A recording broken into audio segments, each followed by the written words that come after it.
Uh, while I would partially agree with you in the sense that whenever something new comes in, there is a lot of enthusiasm.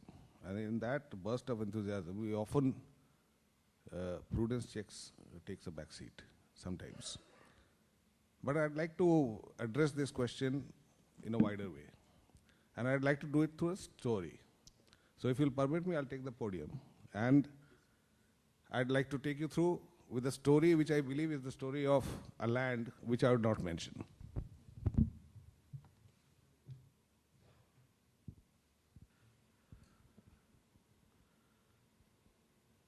Can I have this, please?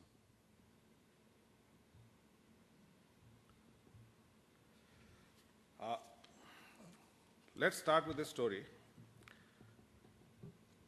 It's not a fairy tale, more of a horror story. But for all that, it still starts with a once upon a time.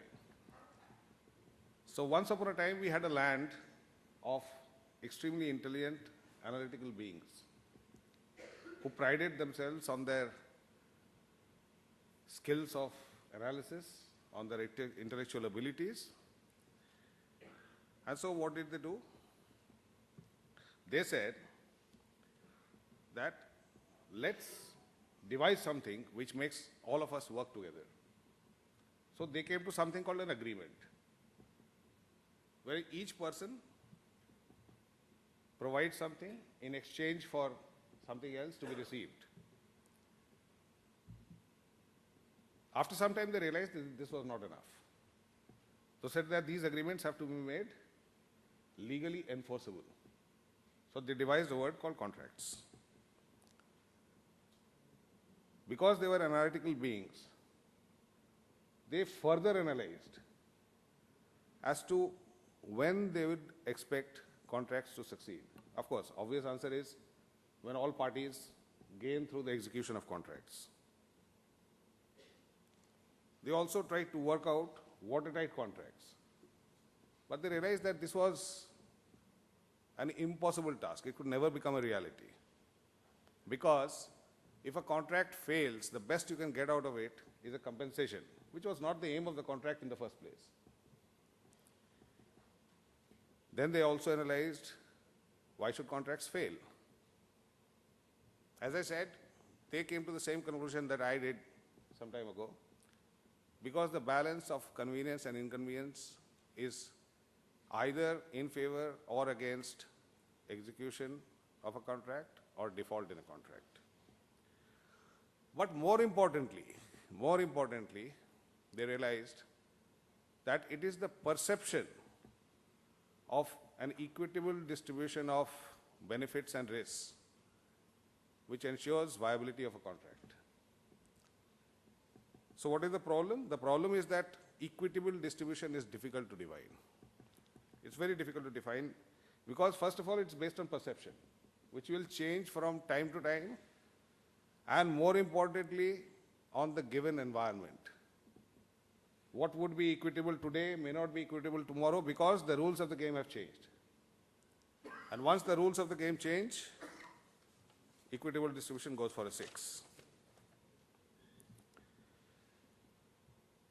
So after that, they realized that the contracts needed to be dynamic in nature. They needed to be flexible, and they needed to be subject to review and reworking if there was significant change in circumstances. And these significant changes would often need to be defined as far as practicable before the contract started. Now there lies the problem. For the power sector, they said, let's have bidding. Why? It would bring in transparency, rule out favoritism, and obtain goods or services at the least possible price, not necessarily the best possible price. These are loaded terms, can have different meanings at different times. But everybody wanted competitive bidding. So they started analyzing why is everybody in favor of competitive bidding. The first thing they found was because rigid guidelines, if you have competitive bidding within rigid guidelines, what does it do? it makes it easier to be implemented. I make the guidelines, 10 other people have to implement it. It makes for an easier understanding. It also gives you a solid defense if questions are raised, because the guidelines are very rigid. But was this designed for the best contracts? Possibly no.